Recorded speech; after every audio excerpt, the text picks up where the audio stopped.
أعوذ بالله من الشيطان الرجيم. بسم الله الرحمن الرحيم. السلام علیکم ورحمۃ اللہ وبرکاتہ۔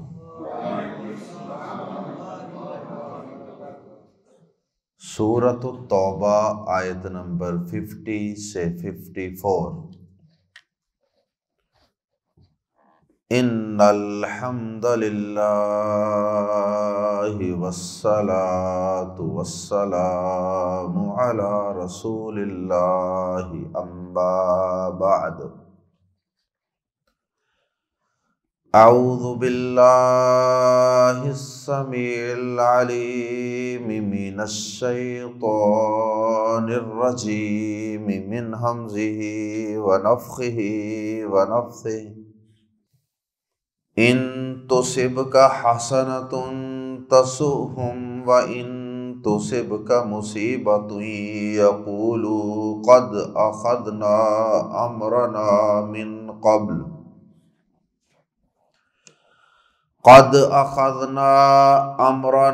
من قبل وَيَتَوَلَّوْا وَهُمْ فَرِحُونَ۔ قُل لَّن يُصِيبَنَا إِلَّا مَا كَتَبَ اللَّهُ لَنَا هُوَ مولانا وعلى الله فليتوكل المؤمنون۔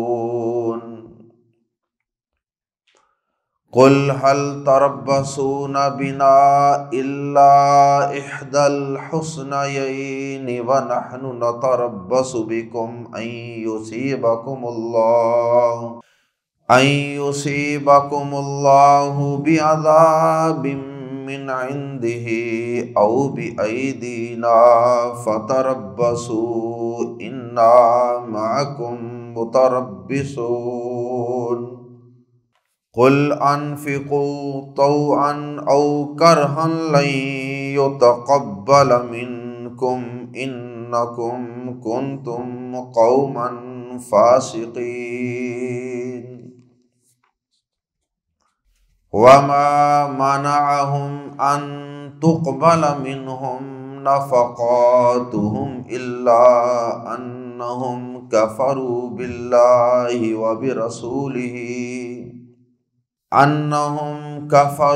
بالله وبرسوله ولا يأتون الصلاة إلا وهم كسالى ولا ينفقون إلا وهم كارهون۔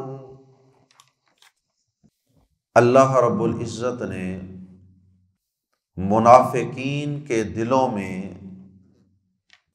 اہل ایمان کے خلاف جو بغض اور دشمنی بھری ہوئی تھی اس کا تذکرہ فرمایا۔ اگر کبھی مسلمانوں کو کوئی فتح مل جائے، کوئی نصرت و کامیابی مل جائے تو یہ انتہائی رنجیدہ اور غمزدہ ہو جاتے ہیں، یہ پریشان ہو جاتے ہیں۔ ان کی بستیوں میں، ان کے گھروں میں صف ماتم بچھ جاتی ہے کہ مسلمانوں کو عزت مل گئی، مسلمانوں کو فتح مل گئی۔ اور اگر کبھی مسلمانوں کو کوئی وقتی طور پہ تکلیف آ جائے، وقتی طور پہ ان کو مسلمانوں کو کسی لڑائی غزوے میں شکست کا سامنا کرنا پڑ جائے تو پھر یہ خوش ہو جاتے ہیں، پھر یہ بغلے بجاتے ہیں کہ بہت اچھا ہوا، ان کے ساتھ یہی ہونا چاہیے تھا۔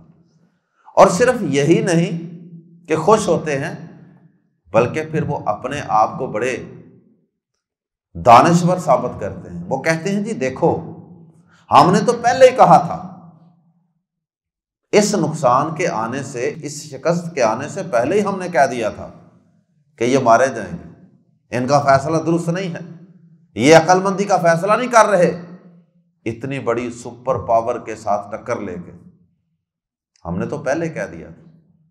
یعنی اپنے آپ کو بڑا دانشور، بڑا دانا، بڑا عقل مند ثابت کرنے کی کوشش کرتے ہیں، اور نعوذ باللہ ان اپنی جان کو ہتھیلی پر رکھ کر لڑنے والے مجاہدین اور صحابہ کرام کو وہ کم عقل اور بے وقوف قرار دیتے ہیں۔ سورۃ البقرہ میں بھی اللہ پاک نے ان کی یہ بات بیان فرمائی، اللہ اکبر، کہ وہ کیا کہتے ہیں؟ وہ کہتے ہیں اَنُؤْمِنُ كَمَا آمَنَ السُّفَهَاءُ، کیا ہم اس طرح ایمان لائیں جس طرح نعوذ باللہ یہ بے وقوف ایمان لائے ہیں؟ اس طرح کا ایمان کہ جس میں انسان تن من دن وار دے اللہ کے دین پہ، یہ ایمان ہم تو نہیں لا سکتے۔ یہ کوئی عقل مندی والا فیصلہ تو نہیں ہے کہ انسان اپنی ساری دنیا کی زندگی کو داؤ پہ لگا دے صرف ایمان کی خاطر، صرف آخرت کی ان دیکھی زندگی کی خاطر۔ تو پھر اس طرح کی وہ اپنی عقل مندیاں بیان کرتے ہیں کہ ہماری پالیسیاں بہت اچھی ہیں۔ جس طرح غزوہ احد کے اندر بھی عبداللہ بن ابی 300 افراد کو لے کر واپس چلا گیا، اور اس نے کہا تھا کہ دیکھا جب مسلمانوں کو غزوہ احد میں تھوڑی سی آزمائش آئی، تکلیف آئی، زخم آئے، شہادتیں ملی، تو اس نے کیا کہا تھا؟ دیکھا ہم نے پہلے ہی فیصلہ کر لیا تھا، ہم نے صحیح ٹائم پہ فیصلہ کیا تھا واپس جانے کا۔ اور اس طرح وہ اپنے آپ کو عقل مند بابر کرواتے ہیں۔ ہاں اگر مسلمانوں کو کوئی فتح مل رہی ہے، کوئی اچھی خبریں آ رہی ہیں، تو پھر کہتے ہیں ہاں ہاں بالکل ہم تمہارے ساتھ ہیں، بالکل یہ تمہارا فیصلہ صحیح تھا، اوپر اوپر سے یہی کہتے ہیں، لیکن اندر سے اس وقت بھی ان کو تکلیف ہوتی ہے۔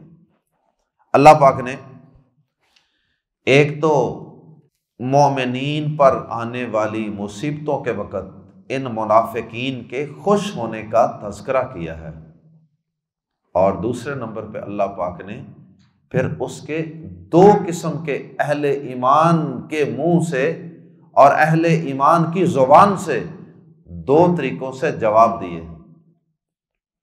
اور ان جوابوں کے اندر اصل میں اہل ایمان کو ایک خاص قسم کی تسلی اور تشفی بھی ہے، اور ان منافقین کو جواب بھی ہے۔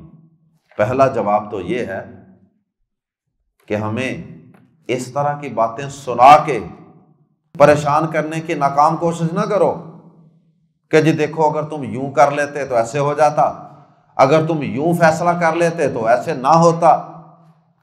ہم ایمان والے ہیں، مومن ہیں، ہمیں اللہ کی تقدیر اور اس کے فیصلوں پر بھروسہ ہے، ہمارا تقدیر پر ایمان ہے کہ انسان اپنی طرف سے سارے فیصلے صحیح بھی کرے، پھر بھی اللہ پاک نے جو مقدر میں نقصان لکھا ہے، جو شہادتیں، جو زخم لگنے، جو خون بہنے، جو اللہ پاک نے نقصان مقدر میں لکھا ہوتا ہے وہ انسان کو مل کے رہتا ہے۔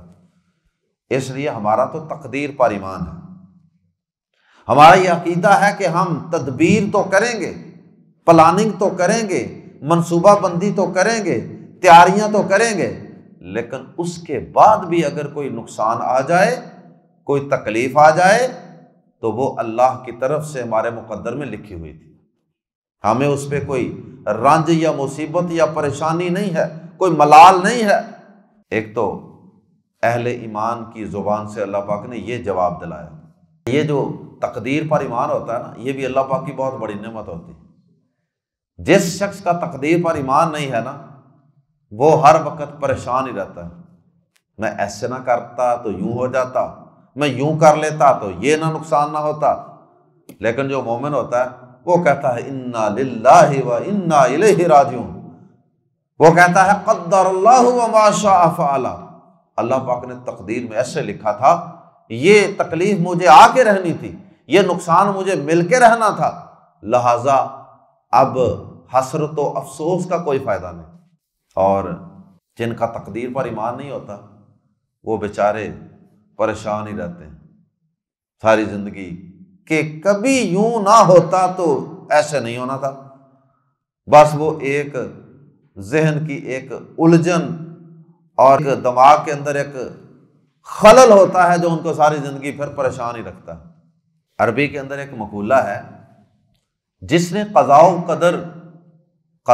قدر تقدیر کے متعلق اللہ کے راز کو پا لیا، تقدیر کی حقیقت کو جس شخص نے سمجھ لیا نا، ہانت علیہ المصائب، اس کے لیے ساری مصیبتیں آسان ہو جاتی ہیں، جس نے تقدیر کے متعلق اللہ کے راز کو پا لیا۔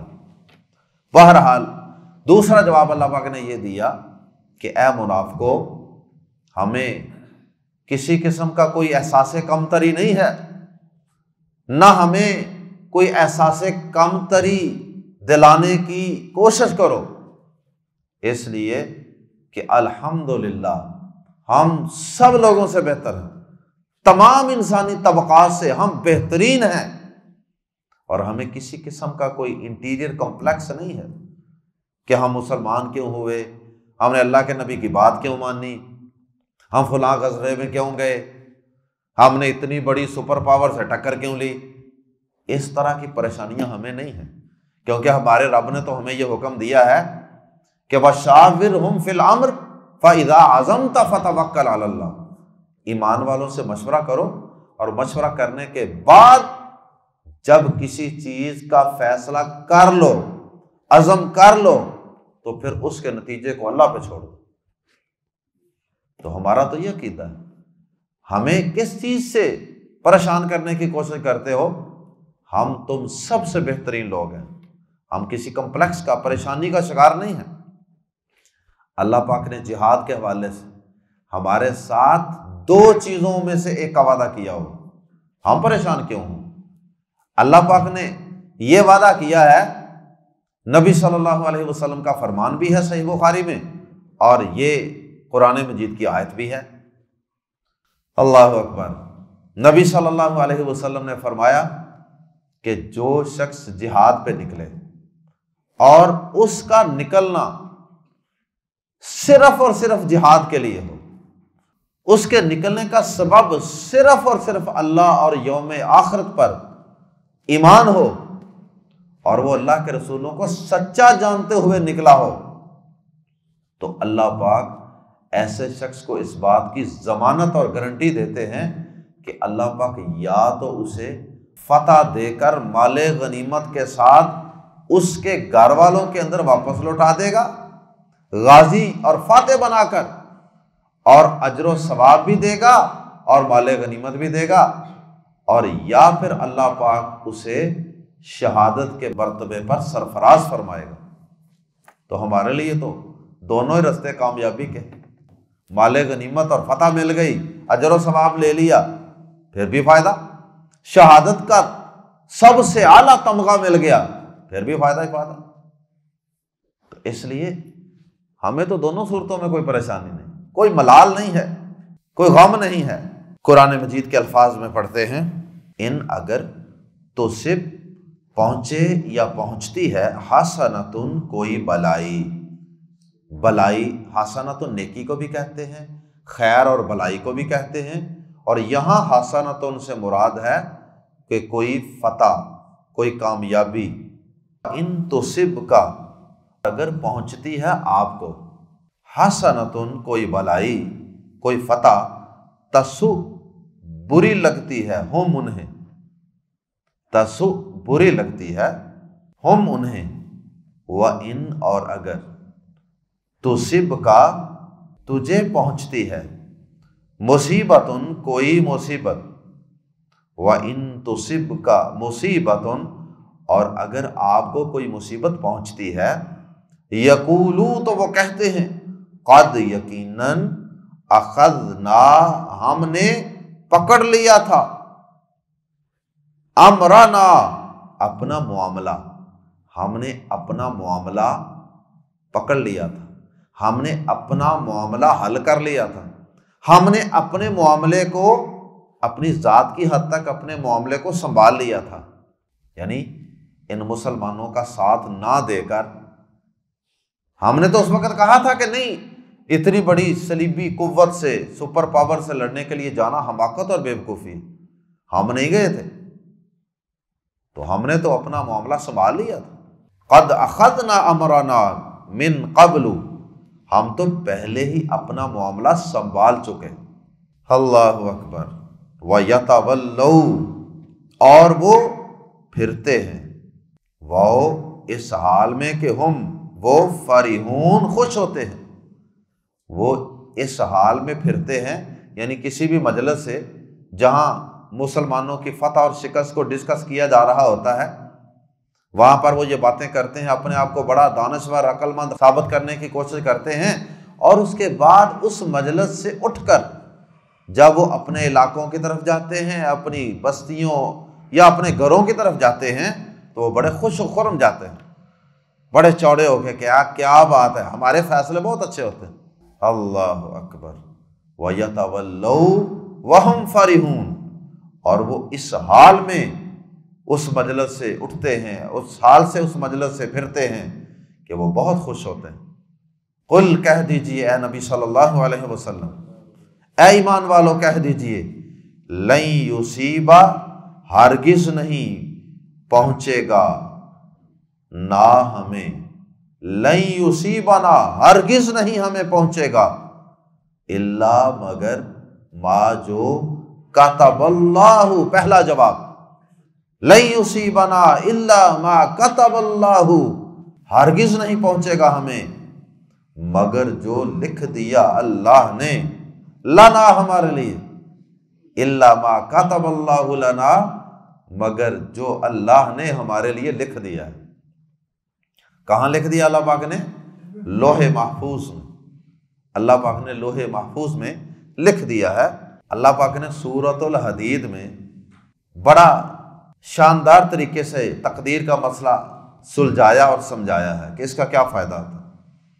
اللہ پاک سورۃ الحدید میں فرماتے ہیں، ما اصاب من مصیبت فی الارض ولا فی انفسکم الا فی کتاب من قبل ان نبرأها، کوئی مصیبت نہ زمین پر پہنچتی ہے اور نہ تمہاری جانوں پر، یعنی ایک ہوتا ہے نا اجتماعی طور پہ کوئی سیلاب آ گیا، زلزلہ آ گیا، اور ایک ہوتا ہے کہ ذاتی طور پہ کسی انسان کے ساتھ کوئی ایسا معاملہ چل رہا ہوتا ہے، کوئی مصیبت، پریشانی، کوئی آزمائش، یعنی انفرادی آزمائش ہو یا اجتماعی، کوئی مصیبت نہ زمین پر پہنچتی ہے اور نہ تمہاری جانوں پر مگر وہ ایک کتاب میں درج ہے، اس سے پہلے کہ ہم اسے پیدا کریں۔ یعنی ہم کسی بھی چیز کو، پریشانی کو جب پیدا کرتے ہیں تو اس سے بھی پہلے وہ لکھی ہوتی ہے وہاں۔ یقیناً یہ اللہ پر بہت آسان ہے۔ اگر تمہیں لگے کہ اللہ پاک سارا کچھ پہلے کیسے لکھ لیتے ہیں، فرمایا یہ اللہ پر بہت آسان ہے، اور اس کا آگے فائدہ بھی بیان کیا۔ فرمایا لِكَيْ لَا تَأْسَوْا، تاکہ تم غم نہ کرو اس پر جو تمہارے ہاتھ سے نکل جائے، تاکہ جو چیز تمہارے ہاتھ سے نکل جائے تم اس پر غم نہ کرو کہ ساری زندگی اس کو لے کے بیٹھے رہو، بلکہ تم اس وقت یہ کہو قدر اللہ وما شاء فعل، جو نبی صلی اللہ علیہ وسلم نے کلمات سکھائے۔ ٹرین گزر گئی تو آرام سے یہ پڑھ لیں قدر اللہ وما شاء فعل، اللہ پاک نے تقدیر میں ایسے لکھا تھا اور جو اللہ پاک نے چاہا وہ کر دیا۔ فرمایا کہ یہ ہم نے کتاب میں اس لیے لکھ دیا تاکہ تم نہ اس پر غم کرو جو تمہارے ہاتھ سے نکل جائے، اور نہ اس پر پھول جاؤ جو وہ تمہیں عطا فرمائے۔ کوئی نفع مل گیا، کوئی فتح مل گئی تو چوڑے ہو جاؤ، جی ہمارا بڑا کمال ہے اس میں، جی ہم بڑے یہ ہیں، جی ہماری پلانگیں بڑی شاندار ہیں، جی ہماری معیشت بڑی اسٹرانگ ہے، ہمارا اسلحہ بڑا زبردست۔ نہیں، اس وقت بھی تمہارے اندر عاجزی ہو کہ یہ اللہ پاک کی رحمت سے ایسا ہوا۔ فرمایا کہ اور نہ اس پر پھول جاؤ جو وہ تمہیں عطا فرمائے، اور اللہ کسی تکبر کرنے والے، بہت فخر کرنے والے سے محبت نہیں کرتا۔ بہرحال یہ بھی اللہ پاک نے تقدیر کی ایک برکت اور اس کا ایک فائدہ بیان کیا، جو کہ یہاں سورۃ توبہ کے اندر بھی بیان کیا گیا ہے۔ قُل لَن يُصِيبَنَا إِلَّا مَا كَتَبَ اللَّهُ لَنَا، کہہ دیجئے کہ ہمیں ہرگز نہیں پہنچے گا مگر وہی جو اللہ نے ہمارے لیے لکھ دیا ہے۔ ہوا مولانا، وہ ہمارا مولا ہے، وہ ہمارا مولا و مددگار ہے، وہ ہمارا مالک ہے۔ مولا کے کئی معنی ہیں، مولا کا معنی مددگار بھی ہوتا ہے، نعم المولا و نعم النصیر۔ مولا کا معنی دوست بھی ہوتا ہے، جیسے حضرت علی رضی اللہ تعالیٰ عنہ کو مولا کہا گیا، اور جیسے علماء کرام کو بھی مولانا کہہ دیتے ہیں نا، مولانا، وہ بھی یہی ہوتا ہے، ہوا مولانا، وہی ہمارا مولا ہے۔ مولا و مالک ہے، مالک بھی اس کا معنی ہے، مددگار بھی معنی ہے، دوست بھی معنی ہے۔ ہوا مولانا، وہی ہمارا مولا ہے۔ وعلی اللہ، اور اللہ ہی پر، فا پس جو جزم والی لام ہے پیچھے مل کے سائلنٹ ہو جاتی ہے، اس کو لام امر کہتے ہیں، جس کا ترجمہ ہے کہ لازم ہے، ضروری ہے۔ فل، پس لازم ہے، یتوکل، توکل کریں، بھروسہ کریں، المؤمنون، ایمان والے، وعلی اللہ فلیتوکل المؤمنون، اور اللہ ہی پر پس لازم ہے کہ ایمان والے بھروسہ کریں۔ تو ہم تو ایمان والے ہیں، ہمارا تو اللہ پر بھروسہ ہے کہ نفع نقصان اس کے ہاتھ میں ہے، ہمارا کام صرف کوشش کرنا، وسائل اختیار کرنا، جو وسائل اللہ نے دیے ہیں، جتنی ہمت، طاقت، افرادی قوت اللہ نے دی ہے، وہ ساری لے کر میدان میں اللہ کے سامنے حاضر ہو جانا، اس کے بعد نتیجے میرے مولا کے پاس ہوتے ہیں۔ ہمارا یہ بھروسہ اور توکل ہے۔ غزوہ بدر میں بھی نبی صلی اللہ علیہ وسلم تھوڑے سے افراد کو لے کے میدان میں پہنچ گئے، اور پھر اللہ سے ساری رات گڑ گڑا کے دعائیں کرتے رہے، یا اللہ جو کچھ ہے تھا لا کے تیرے سامنے پیش کر دیا۔ غزوہ تبوک کے اندر بھی 30,000 کا لشکر تیار کیا، جو کوئی ٹوٹی پھوٹی تلواریں، نیزے اور چاند سواریاں ملی وہ لے کر میدان میں حاضر ہو گئے، 600 کلومیٹر دور جا کے بیٹھ گئے، اور اس کے بعد پھر اللہ پاک پر توکل اور بھروسہ کیا۔ جو وسائل موجود ہیں وہ اکٹھے کرنا، تیاری کرنا، یہ توکل کے خلاف نہیں ہے۔ پہلے اونٹ کی ٹانگ باندھنی ہے، اس کے بعد پھر اس کا نتیجہ اللہ پہ چھوڑنا۔ تو اللہ مالک تو ہے، اس میں کوئی شک نہیں، ہوا مولانا، وہی ہمارا مالک ہے، وہی ہمارا مولا و مددگار ہے، لیکن پہلے تدبیر، پھر تقدیر پر ایمان، پھر اللہ پر بھروسہ۔ اور نبی صلی اللہ علیہ وسلم نے ساری زندگی ایسا کر کے عملی طور پہ دکھا دیے۔ قل، کہہ دیجئے، دوسرا جواب، اے نبی صلی اللہ علیہ وسلم کہہ دیجئے، اے ایمان والو کہہ دو، حل تربصون، کس چیز کا، کیا انتظار کرتے ہو تم؟ حل تربصون، حل کا معنی یہاں نہیں بھی ہو سکتا ہے، کیونکہ جملے کے اندر حل کے بعد اگر الا آ جائے تو پھر حل کا معنی نہیں بھی ہو سکتا ہے، اور اس کا ترجمہ استفہامیہ بھی ہو سکتا ہے۔ کیا؟ حل تربصون، کیا تم انتظار کرتے ہو، بی نا، ہمارے متعلق، بازر بھی پریپوزیشن ہے، حرف جار، بی کے متعلق، نا ہمارے، بنا ہمارے متعلق، ہمارے بارے میں، اللہ مگر، احدا ایک، الحسنیین دو بہترین چیزوں میں سے۔ یہ حسنیین، یہ حسنا کا تثنیہ ہے،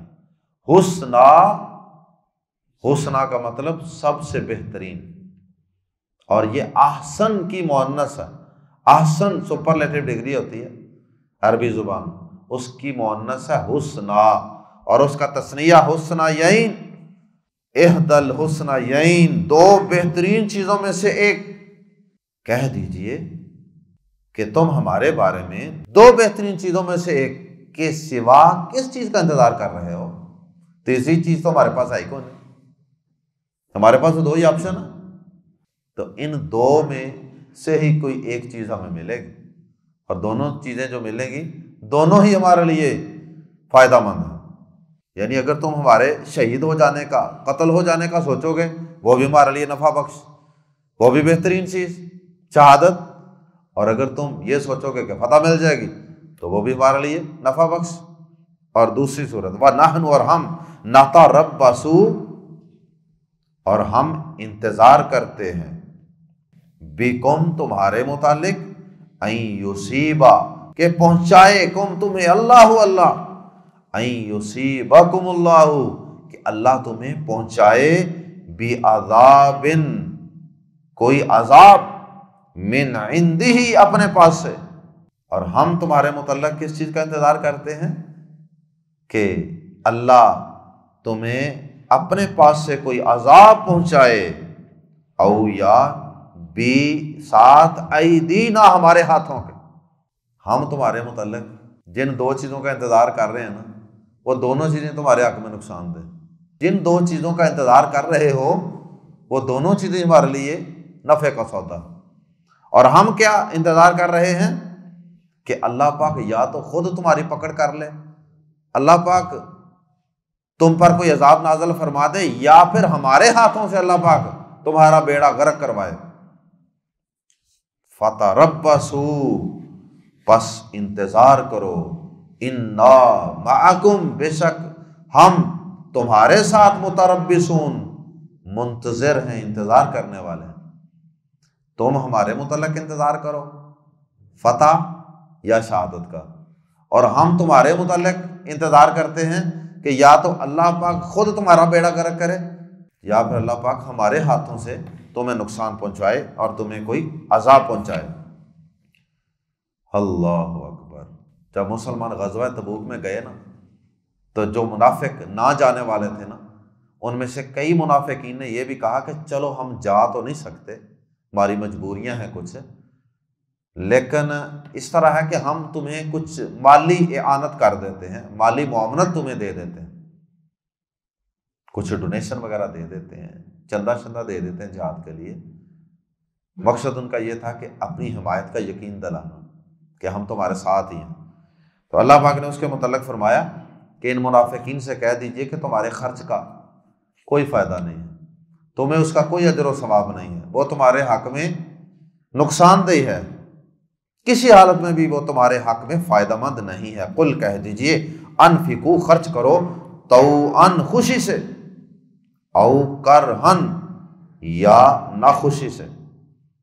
خوشی سے خرچ کرو یا ناخوشی سے خرچ کرو۔ ویسے تو تم ناخوشی سے خرچ کرتے ہو کیونکہ دل میں ایمان کوئی نہیں، لیکن بالفرض تم خوشی سے بھی خرچ کر لو نا، تو پھر بھی تمہیں فائدہ کوئی نہیں ہونا، کیونکہ ایمان کوئی نہیں پیچھے، اور ایمان کے بغیر کوئی بھی عمل صالح قبول نہیں ہے۔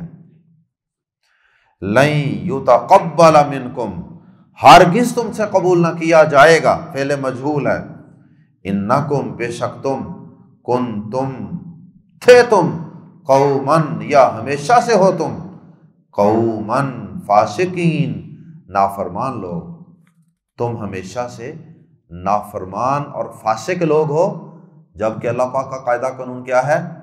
انما یتقبل اللہ من المتقین، اللہ پاک صرف متقی لوگوں کے اعمال کو ہی قبول فرماتا ہے۔ دل میں تقوی، پرہیزگاری، ایمان ہوگا تو نیک عمل قبول ہوگا، ورنہ قبول نہیں ہوگا۔ وما منعہم، اور نہیں مانے ہوئی ہم انہیں، وما منعہم، اور انہیں کوئی چیز مانے نہیں ہوئی، ان تقبل منہم، کہ ان سے قبول کی جائیں، نفقاتہم، ان کی خرچ کی ہوئی چیزیں، نفقات، اور انہیں کوئی چیز اس سے مانے نہیں ہوئی، یعنی کوئی رکاوٹ نہیں ہوئی کہ ان کی خرچ کی ہوئی چیزیں قبول کی جائیں۔ خرچ کیا ہوا قبول نہ کرنے کا سبب بیان کیا اللہ پاک نے، الا، مگر، انہم، کہ بے شک انہوں نے، کفروا باللہ وبرسولہ، انہوں نے اللہ اور اس کے رسول کا انکار کیا، کفر سب سے بڑا سبب، ولا یأتون الصلاۃ، اور نہیں وہ آتے نماز کی طرف، الا، مگر، وہ اس حال میں کہ ہم وہ کسالا، سست ہوتے ہیں۔ وہ نماز اگر ادا کرتے بھی ہیں نا، جو ایمان کا ایک عملی اظہار ہوتا ہے نماز، وہ اگر اس نماز کی طرف آتے بھی ہیں تو ٹوٹے دل کے ساتھ آتے ہیں، سستی کے مارے ہوئے، بیٹھے رہیں گے، دل نہیں کرے گا، کیونکہ شوق سے عبادت تو انسان تبھی کرتا ہے نا جب اس کے دل میں ایمان ہو، یقین ہو، یقین کی قوت انسان سے بڑے بڑے کام بھی کروا لیتی ہے، اور جس کے اندر یقین نہ ہوگا اور صرف لوگوں کو دکھانے کے لیے کر رہا ہوگا تو پھر اس نے تو سستی کے ساتھ ہی نماز پڑھنی ہے، ٹوٹے دل کے ساتھ ہی اٹھنا ہے۔ کسی نے دیکھا تو نماز پڑھ لی، جب کوئی پاس نہ ہوا، اکیلے ہوئے تو نماز چھوڑ دی، کیونکہ اللہ کے لیے پڑھی ہی نہیں جا رہی۔ وَلَا يُنْفِقُونَ، اور نہیں وہ خرچ کرتے، الا مگر، وَهُمْ، اس حال میں، واؤ یہاں حالیہ ہے، واؤ اس حال میں، ہم وہ کارہون، ناپسند کرنے والے ہیں، ناخوش ہوتے ہیں۔ یہ کہاں دل کی خوشی سے چندہ دیتے ہیں، اللہ کی راہ میں خرچ کرتے ہیں، یہ تو ناپسندیدگی کی حالت میں، یہ تو ناخوشی کی حالت میں مال خرچ کرتے ہیں۔ اللہ ہم سب کو ان منافقین کی بری خصلتوں سے محفوظ فرمائے۔ اللہ پاک ہمیں جو خصلتیں ان منافقین کے اندر تھیں، اللہ پاک سب اہل ایمان کو ان سے بچنے کی توفیق عطا فرمائے، اور اللہ پاک ہمیں تقدیر پر ایمان رکھنے کی توفیق عطا فرمائے۔ سبحانک اللہم و بحمدک، اشہد ان لا الہ الا انت، استغفرک و اتوب الیک۔